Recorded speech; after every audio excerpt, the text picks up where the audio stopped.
Hello friends, नमस्कार। मैं कमलेश कबीर आपका स्वागत करता हूं इस नए एपिसोड में। आज हम बात करेंगे लॉ ऑफ अट्रैक्शन के सेकंड पार्ट की। फर्स्ट पार्ट में हमने समझा था कि लॉ ऑफ अट्रैक्शन जो है वो होता क्या है और इसके मिथ्स क्या है, बुक्स वगैरह जितने भी मोटिवेटर्स है वो इसके बारे में क्या कहते हैं। लेकिन आज का इस एपिसोड में हमारा टॉपिक होगा कि हम लॉ ऑफ अट्रैक्शन को हमारी डेली लाइफ में कैसे इसका यूटिलाइज करें, कैसे इसको उपयोग करें।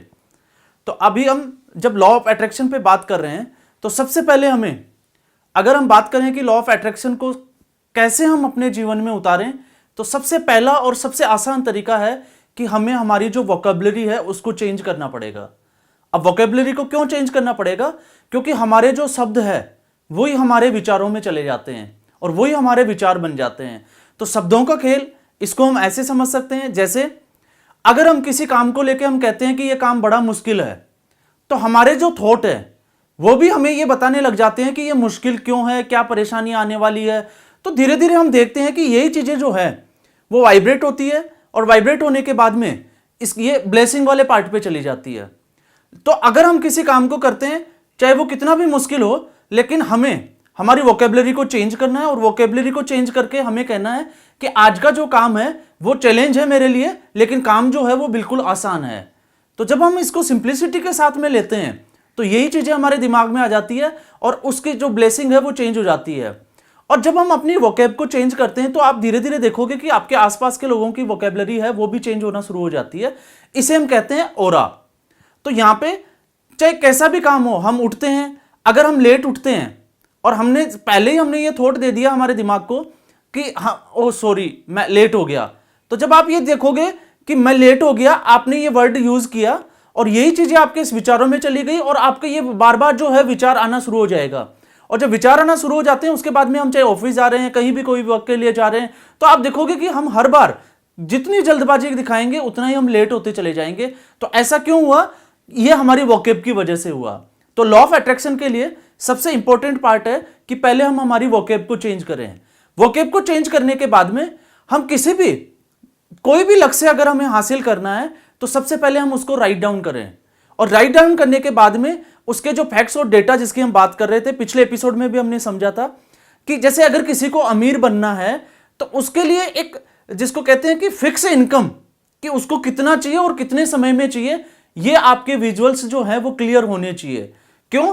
क्योंकि लॉ ऑफ अट्रैक्शन में लॉ ऑफ विजुअलाइजेशन का भी उतना ही रोल होता है जितना कि हम लॉ ऑफ अट्रैक्शन को समझने में लगा देते हैं। तो जब हम किसी भी चीज को विजुअलाइज कर देते हैं, जैसे कि मुझे 2 महीने में, 5 महीने में या साल भर में मुझे 5 लाख रुपए चाहिए, तो ये 5 लाख रुपए जो है वो एक फिक्स जो है वो विजुअल हो गया हमारे दिमाग के लिए कि हमें इतनी जो है वो पैसा चाहिए। और जब हम इसके साथ में राइट डाउन करते हैं तो उसके बाद में उसको वेल प्लान्ड करें। क्यों? क्योंकि लॉ ऑफ अट्रैक्शन के लिए लॉ ऑफ वाइब्रेशन का होना जरूरी है, लॉ ऑफ विजुअलाइजेशन का होना जरूरी है और फिर लॉ ऑफ एक्शन का होना भी जरूरी है।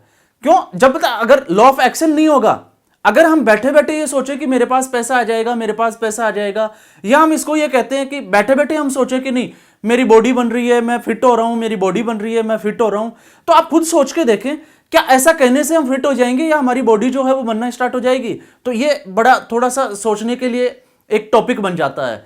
लेकिन अगर हम ये सोचते हैं कि मेरी बॉडी बन रही है, एक राइट डायरेक्शन में हम वाइब्रेट करते हैं या वाइब्रेशन वाले पार्ट पे वर्क करते हैं और हम उसके साथ में वॉक करते हैं, जिम भी जाते हैं, ये एक्शन का पार्ट हो गया। तो जब हम ये करते हैं तो फिर हम धीरे धीरे देखते हैं कि यही चीजें जो है वो हमारी रियलिस्टिक या वास्तविकता में जो है हमारे साथ आना शुरू हो जाती है। क्यों? क्योंकि अगर हम हमारे ब्रेन की बात करें, जैसे हमने बात की थी कि वोकैब को चेंज करना बहुत जरूरी है। वोकैब को चेंज करना इसलिए जरूरी हो जाता है क्योंकि हमारा जो ब्रेन है वो ना तो ये रियलिस्टिक में समझ पाता है और ना ही ये इमेजिनेशन को डिफाइन कर पाता है। आप इसको आप जैसी वोकैब यूज करोगे, चाहे वो काल्पनिक हो चाहे वास्तविक हो, वो वैसे ही जो है वर्क करना स्टार्ट कर देगा।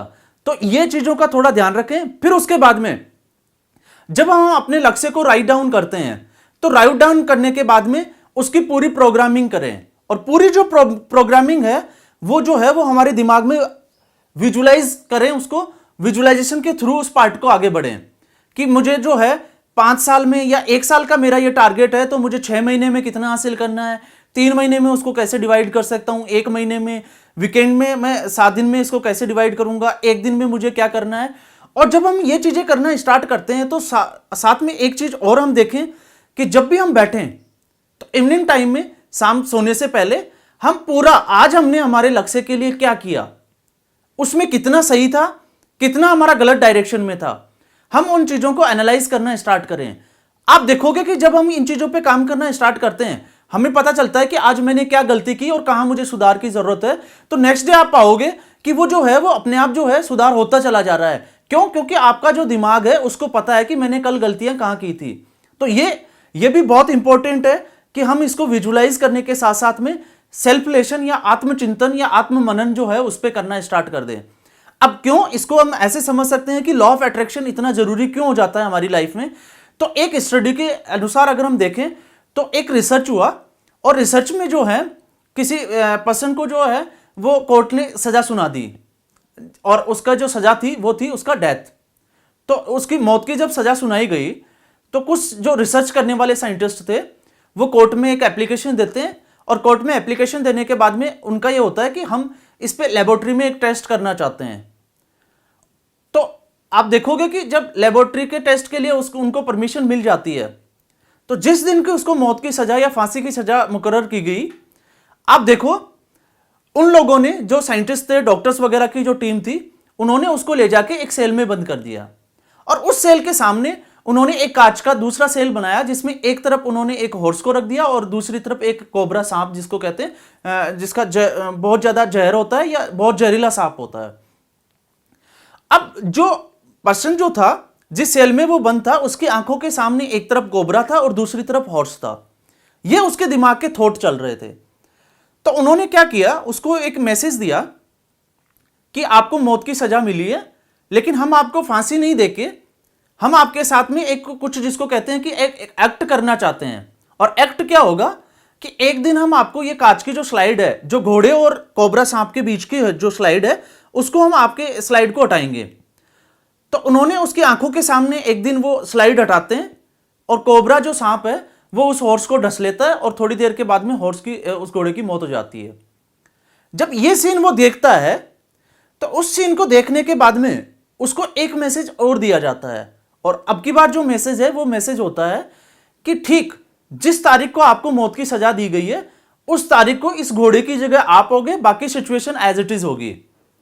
तो अब 10 दिन 15 दिन का उसके पास और टाइम था, तो 10 से 15 दिन तक वो लगातार उसके दिमाग में वही थॉट चल रहे थे कि ये सांप मुझे डसेगा और सांप के डसने से मेरी मौत हो जाएगी।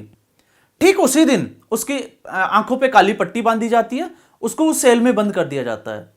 तो उस सेल में बंद करने के बाद में किया क्या जाता है, उसकी स्लाइड को हटाने का एक एक्ट किया जाता है। हटाया नहीं जाता, उसको हटाने का एक एक्ट किया जाता है, वैसे ही साउंड प्रोड्यूस की जाती है, और उसकी अंगुली पे एक ऑलपिन जो है वो चुबा दी जाती है।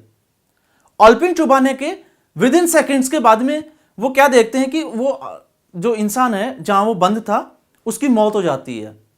और उसकी मौत होने के बाद में जब उसको लेबोरेटरी के टेस्ट के लिए ले जाया जाता है, तो पाया जाता है कि उसमें कोबरा का जो है वो जहर उसकी बॉडी में फैला हुआ है।